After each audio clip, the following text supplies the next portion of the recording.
बवाल करिए हर भाई, कंफर्म है क्या अभी? वाही साहब, आइसोलेटेड ट्रांसफर है जब टर्न रेशियो ऑफ आपके पास कितना होगा 1:1, दोनों के दोनों आपके पास आइसोलेटेड है, ठीक है। आपके पास यहाँ पे देख लीजिएगा आइसोलेटेड बोला ना, तो ठीक है मैं बना दूंगा डायग्राम। ये डायग्राम आपको नहीं दिख रहा होगा, मैं बना देता हूँ। मेरे को ही नहीं दिख रहा भाई, ओए दिख जा भाई, विजिबल। आंखें फाड़ फाड़ के देख रहा हूँ तो भी नहीं दिख रहा भाई।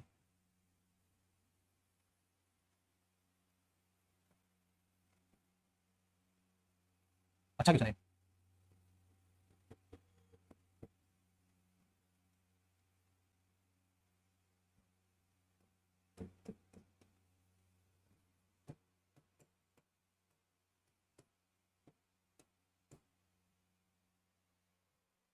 ठीक है, हाँ यही है।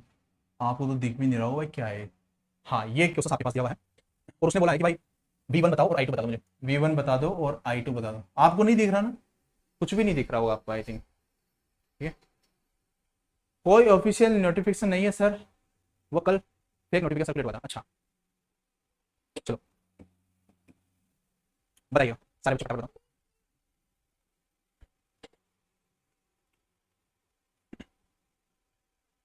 हाँ ये अच्छा क्वेश्चन है सर, देखिएगा बड़े ध्यान से समझो। इस क्वेश्चन में कुछ भी नहीं करना था, बड़े प्यारे तरीके से हैंडल करना था। आपको बस इस डॉट के बारे में मालूम होना चाहिए था, और डॉट का कन्वेंशन मैंने क्लास में बहुत अच्छे तरीके से बताया। डॉट का मतलब क्या होता है? प्लस होता है कि नहीं होता है? बिल्कुल।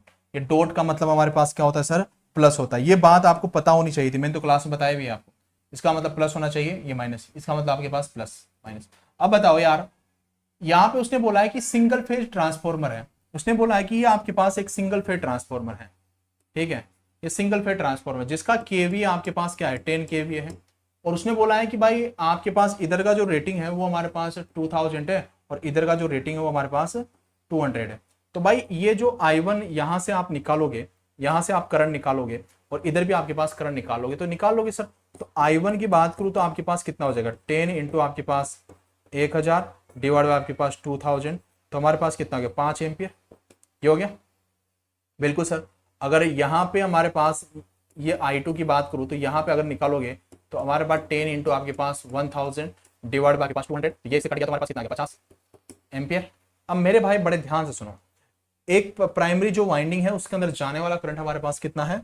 5 एम्पियर, यही है ना 5 एम्पियर। दूसरी वाइंडिंग के अंदर जाने वाला करंट हमारे पास 50 एम्पियर।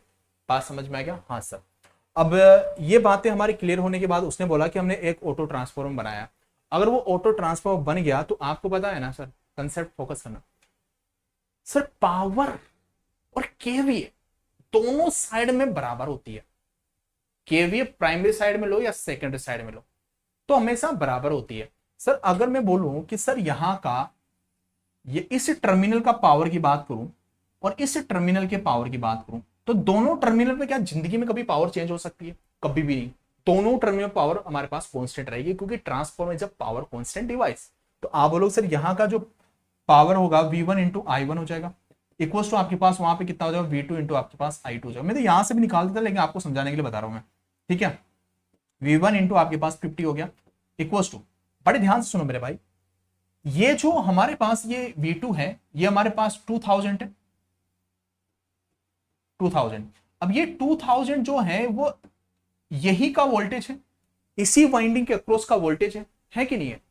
अब मेरे भाई सोचो कि यार अगर आपके पास है ना, ये ऐसे आपके पास दो वोल्टेज सोर्स आपके पास लगे हुए हैं, ठीक है, दो वोल्टेज सोर्स आप लोगों के पास लगे हुए हैं। मैंने बोल दिया कि भाई 2000 आपके पास इस वाइंडिंग के अक्रॉस का वोल्टेज है। उसने क्या बोला कि 2000 एक वाइंडिंग है और 200 वोल्टेज एक वाइंडिंग है। तो 2000 यहां का है, तो इस वाइंडिंग के यहां का जो होगा वो 200 वोल्टेज होगा कि नहीं होगा? यहां से लेके यहां तक का वोल्टेज 200 वोल्टेज होगा कि नहीं होगा? हाँ सर। तो ये जो पोलरिटी है प्लस माइनस, और ये प्लस माइनस, ये 2000 वोल्टेज की बैटरी है, और ये आपके पास 200 वोल्टेज की आपके पास बैटरी है।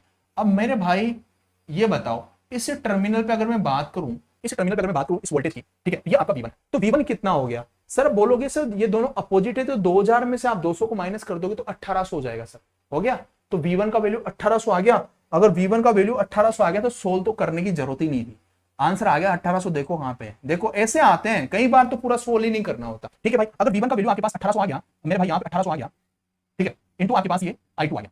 अब देखो 1800 इंटू आपके पास 50 डिवाइड बाय आपके पास 2000 इक्वल आपके पास I2। अब देखो सर ये हमारे पास हो गया, ये हमारे पास हो गया, ठीक है। ये हमारे पास कितना हो गया 90 डिवाइड बाय 2 कितना आ गया 45 एम्पीयर। I2 का वैल्यू कितना आ गया आपके पास 45 आपके पास एम्पीयर हो जाएगा।